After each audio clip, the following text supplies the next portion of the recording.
wanted to. I had a message come in through the boards. One of the up and coming designers, Ben Page, B101, who played Avondale American earlier on today, and well, peace be with him for doing that. But he was wondering, said he's really interested in trying to develop his undulating fairways, and this kind of typified what he was going for. He tends to use rough fuzzies or flatten rays as much as possible. So basically, what I told him, I'm kind of going to go back to how I did Avondale, which a lot of the fairway randomness in Avondale was built in when I pre-designed the plot, and then minor tweaks once you kind of polish up the holes and whatnot. But because the thing, and I'll start right here because it's you go in, you create a new course, you have auto-gen plots, that's all well and good. And let me find a good spot here. It's like, ooh, I like this. I mean, this would make a nice fairway. Oh, no, wrong button. God damn it, Scob. But when you put the fairway down, look what happens. It flattens itself. You get these dips and auto-generated mess. I hate it. So we'll delete the hole. So I said, screw it. I'm not going to play by HB's generated plot. So here is how I kind of randomize my own plot to build a course upon. And typically I build courses two ways. I either start from a randomized plot, or I start from flat, and it depends on what sort of idea I have in my mind going forward. Avondale was a randomized plot. Scene Bear was a randomized plot. But so basically what I'm going to do, I'm going to start with the red brushes, because what I want to do first is I want to get all of this above the water table. I don't want any water table issues.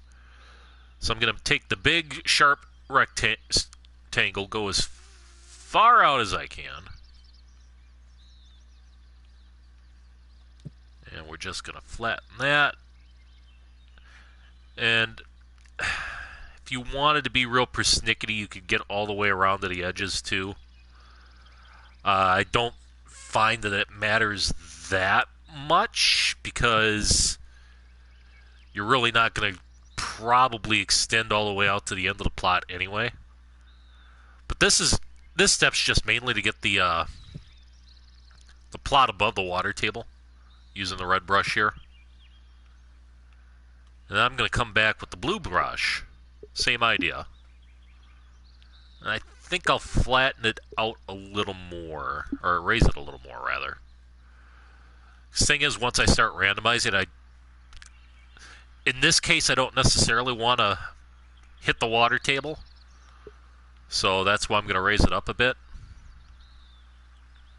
I'm doing this on the PS4 because I'm about to do my dam rounds immediately following this. But so, okay, we've got now your standard flat plot. And I think what I'm going to do here,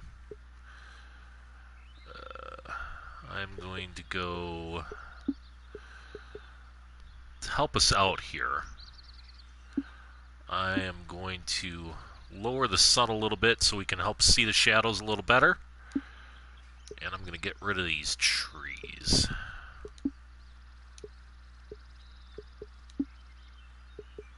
Because we're more worried about the sculpting here than anything. So, it's alright, there you go. Bare flat plot. Nothing going on it. And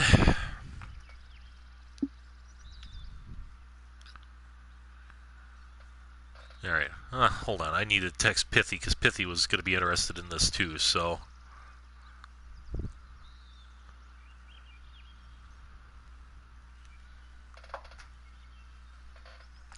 and of course, I'll break this out. I'll clip this and have it available video on demand as well. But okay, so I've flattened my plot. It's all above the all above the water table. And now, first off, I'm going to get the big hills and undulations in. So I will go raise. And basically what I'm almost doing here is spam planting with the terrain. If you wanted to get funky with the advanced edit and move this brush around, you certainly could. I typically just leave it as it is. But I'm going to raise this, let's say about 50 feet. And then I'm just going to, it's the same technique as spam planting. I am spinning my left D-pad with my left index finger. I'm going to move the left analog stick with my left thumb, and then I'm just going to press and hold the A button just to let this terrain apply. And I'm just going to go around randomly like this, just covering the plot. And then that gave us some raises. We'll come back through, lower some areas a bit.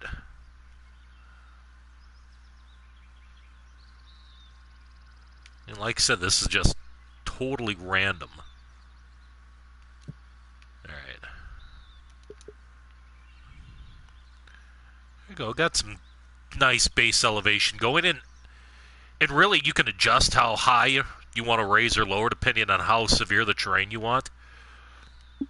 Like, maybe give this a little more of a bump.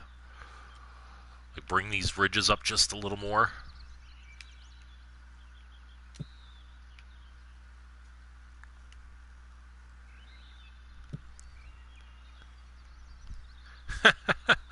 Just to mess with you, Scob. Just to mess with you. It's all part of the plan. All part of my plan. Alright. And just lower a little more in here. There. Definitely got some nice movement going along with this plot. But, as you can see, it's all smooth yet. So, to get some randomness kind of in the microsculpting, two different brushes that I use. I'll use this one in the top left corner or right corner of page 3. I'll use the one on the top left, kind of the chicken pox I like to call it, and I don't know what you call that, but like the jigsaw puzzle or whatever. But with these, I don't nearly raise and lower as much.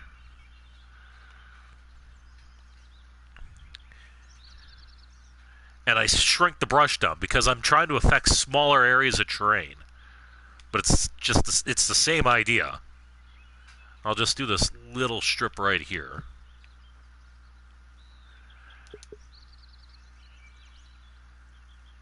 See just the natural waves and humps and bumps that gives? I'll carry that out through. And that's pretty much what I'll do. I'll just kind of play with this. You know, just kind of randomizing like this until I get something that I kind of like. And then from there, I mean, the good thing about this, whoa, that got small. I know, that's what she said.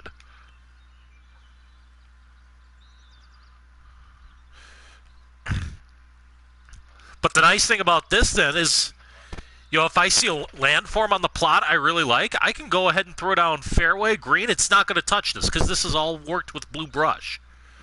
So it's not like I have to worry about the HB autogen.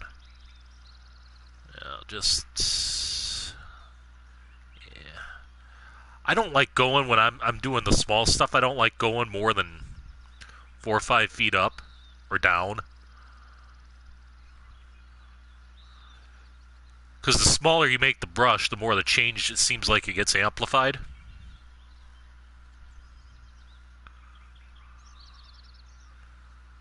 Just something like that. There. You got some nice humps and bumps, and terrain's pretty random, and see some different features. This is where the brush started getting smaller on me. So if you want to create a more craggy texture, you can do that. You just kind of play around with it until you get something you like. So, yeah, there's not too much to it, but when I auto-gen, quote-unquote, a terrain, that's kind of what I'm talking about. I'm just randomly spinning terrain sculpt brushes, or landscape brushes, the blue brushes, just until I get something I feel like I can work with. And then you've got, like I said, you automatically have these natural little rises and falls that it just doesn't look like it's been completely steam shoveled. So, yeah, that's it. Nothing too major, but that's how I go about doing it. I hope that Pithy, that made sense to you. And I know Ben, when he watches this on VOD, I hope that that works for him.